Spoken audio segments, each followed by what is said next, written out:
के बासेर हो। होत सबेरे चिरई चिरईन से बोल हो। उड़ी चला बाझनी के द्वार से।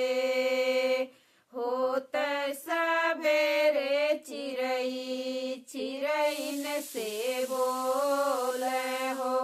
उड़ी चला बाझनी के द्वार से।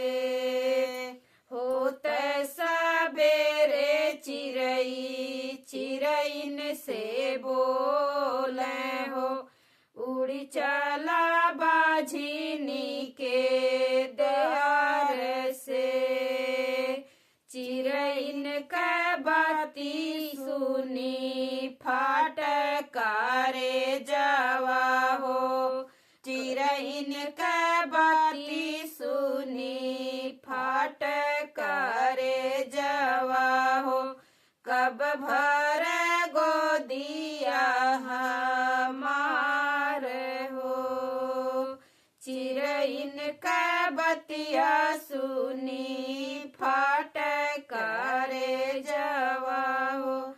कब भर गोदिया हमार हो। हथवा पकड़ के पिया घर से निकाल हो। हथवा पकड़ के पिया घर से निकाल हो। चली जाती नैहरे के ओर हो। चली जाती नैहरे के ओर हो।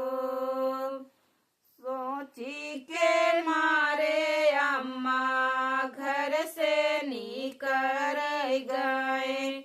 चली गए गंगा जी के तीर हो। सोची के मारे अम्मा घर से निकल लियो। चली गए गंगा जी के तीर हो। तब देखी दोस्तों, चिरई के ताना मेहना सुन के बेचारी इतना दुखी हो गई। अब पति भी ताना मारे कहीं कि हमरे घर से निकल जा।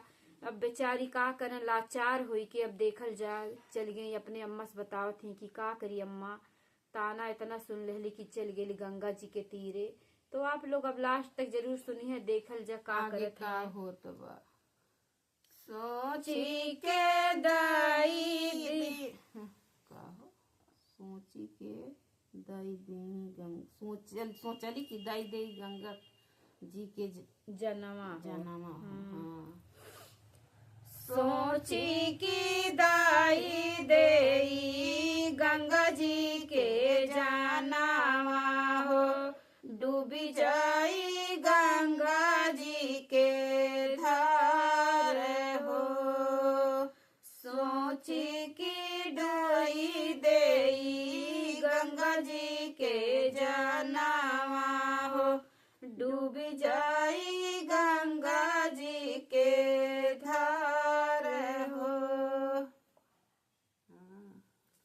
रोक दे। रुकी कि नहीं चले। टाइम पे चले।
जबरदस्ती आए के बा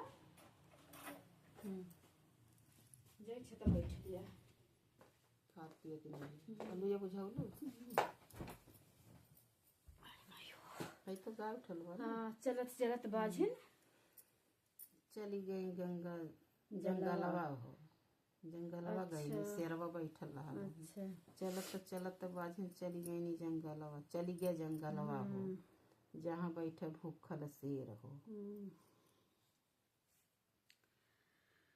चलते चलते बाझिनी चली गए जंगलवा हो जहाँ बैठल भूखल शेर हो।